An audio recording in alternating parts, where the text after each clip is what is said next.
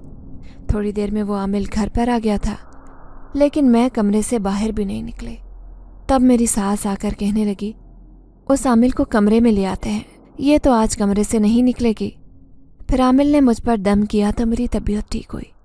وہ میرے شوہر سے کہنے لگا کہ چنبیلی کی خوشبو اس کے لیے ٹھیک نہیں ہے، اس لیے آئندہ کبھی اس کے لیے گجرے نہیں دلانا۔ میرا شوہر شرمندہ سا کھڑا تھا۔ پھر عامل کے جانے کے بعد میری ساس غصے سے کہنے لگی کیا ضرورت تھی اسے واپس لانے کی، وہیں پر رہنے دے دے، اب ہم اس سے تنگ آ گئے ہیں۔ اب دیکھو میری بیٹیوں کے رشتے والے آئیں گے،